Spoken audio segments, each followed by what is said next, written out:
Assalamualaikum warahmatullahi wabarakatuh. Di sini saya Oktaviani akan menjelaskan mengenai review jurnal yang berjudul Peran Kelembagaan Agribisnis Penunjang dalam Usaha Tani Padi oleh Tri Bastuti Purwantini dan Wahyuning Kalestari. Tujuan penelitian untuk melihat sejauh mana peran kelembagaan penunjang terhadap kinerja usaha tani padi. Selanjutnya yaitu tentang metode penelitian. Penelitian ini dilakukan secara deskriptif analitik melalui tabel-tabel analisis. Jenis data yang digunakan dalam penelitian merupakan data primer hasil survei rumah tangga yang dilakukan oleh Pusat Ekonomi dan Kebijakan Pertanian dalam kegiatan studi panel petani nasional. Jenis data yang dianalisis meliputi kelembagaan agribisnis komoditas padi. Selanjutnya yaitu hasil penelitian, ketersediaan dan kelembagaan sarana produksi. Sebagian besar di desa penelitian tersedia kios sarana produksi. Namun demikian, sebagian sehingga mereka memperolehnya di luar desa.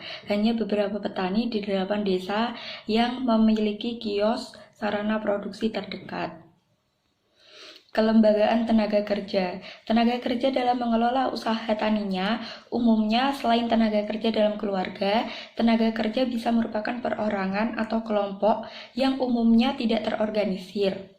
Pada umumnya, biaya tenaga kerja upahan berbagai jenis kegiatan usaha tani pada semua provinsi penelitian, terutama untuk kegiatan, dikarenakan para tenaga kerja tersebut memerlukan uang tunai untuk memenuhi ekonomi. Mungkin semua kegiatan dibayar setelah panen.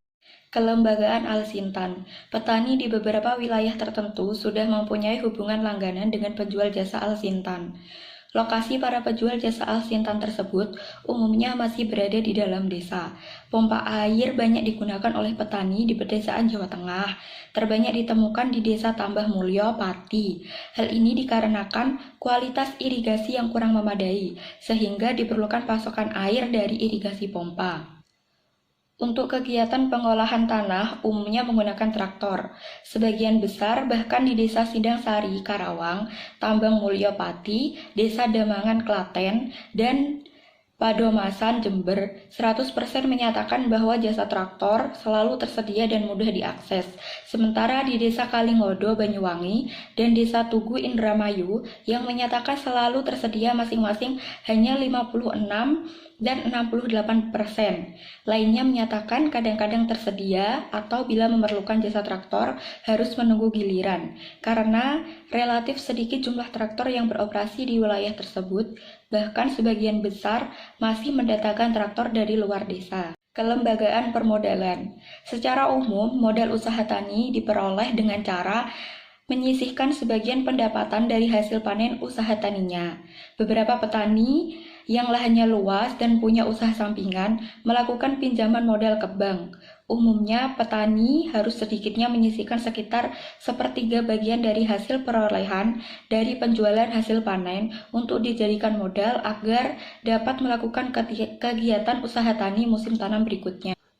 Kelembagaan kelompok tani dan penyuluhan pertanian. Keberadaan kelompok tani tidak diragukan, hampir ada di setiap desa pertanian di Indonesia. Petani yang menyatakan tidak ada kelompok tani di desanya 0-16%, dan sebagian juga menyatakan tidak tahu akan keberadaan kelompok tani. Namun demikian, beberapa petani responden tidak seluruhnya mengaku sebagai anggota, walaupun selama ini tercatat sebagai anggota kelompok tani tidak aktif, terutama terkait dengan pendistribusian pupuk subsidi. Selanjutnya yang terakhir yaitu kelebihan dan kelemahan dalam jurnal. Kelebihan, pada jurnal ini penjelasan dari hasil penelitian dipaparkan secara rinci per subbab pokok bahasan, sehingga membuat pembaca mudah dalam memahami dan menangkap maksud dari penulis. Teori dan model analisis yang digunakan juga tepat, dan juga bahasa yang digunakan dalam penulisan jurnal mudah dipahami. Kelemahan, penulis kurang lengkap dalam menyimpulkan isi dalam jurnal. Sekian presentasi yang dapat saya sampaikan, kurang lebihnya mohon maaf. Wassalamualaikum warahmatullahi wabarakatuh.